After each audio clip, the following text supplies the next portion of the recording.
Good afternoon. Welcome to the Midday Mull, except today a bit later than that. The Midday Mull for Friday, the 22nd of November. With McShane, we're working our way through the Gospel of Luke, today reading chapter 6. And there's a number of points about the Sabbath. Begins one Sabbath, Jesus was going through the cornfields, and his disciples began to pick some ears of corn, open them in their hands and eat the grain. Some of the Pharisees asked, "Why are you doing what is unlawful on the Sabbath?" And Jesus then challenged them and said, look at what David did. He ate bread which was unlawful to eat, but he could do that. So essentially saying this isn't a problem on the Sabbath. And then we're told in verse 6, on another Sabbath, he went into the synagogue and was teaching, and a man was there whose right hand was shriveled. And we're told that the Pharisees were watching to see what he would do. Jesus had the man stand up in front of them, and then he asks them, I ask you, verse 9, Jesus said, which is lawful on the Sabbath, to do good or do evil, to save life or to destroy it? But they didn't answer him. So he said to the man, stretch out your hand. He was healed, and the antagonism grew. Two things come out of this for me. The one is just the way we have Luke recording the story. He tells one thing about a Sabbath, and then he goes on and says, on another Sabbath.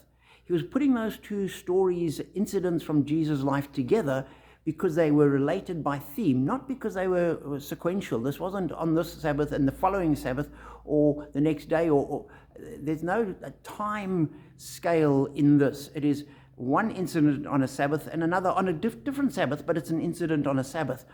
And we need to recognize that sometimes the gospel writers will put stories together, not because they chronologically go together, but because thematically they go together.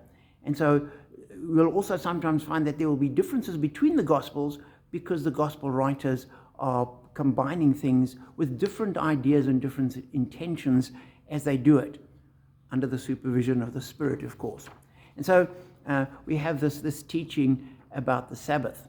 And then the second thing was just Jesus' response, where he challenges them, not what does the law say, look at the details of the law, look at the minutiae. He says, which is lawful on the Sabbath, to do good or to do evil, to save life or destroy it? And he's going down to the basic principles of good and evil. And sometimes we can get caught up in the details of the law, and we can get so focused on a Sabbath, you're allowed to walk so many steps or no further. You may eat this much grain, but you may not pull the grain off the stalk. We have all these detailed rules and regulations, which then overwhelm the intent of the law. And Jesus here pulls back and says, what is the bottom line? It is to do good. That's what these laws are there for. That's what the intention is, that we may do good. And he challenges the Pharisees with that. And they don't get it. And it's always a warning to me to just keep guarding against becoming pharisaical in the way we deal with rules and regulations. And he said, like Jesus, look, what is the principle? And 90% of the time through Scripture, the principle is to love God and love your neighbor. That undergirds everything. So be encouraged as you read the Scriptures. Let them challenge you, guide you, and know that in God we are blessed.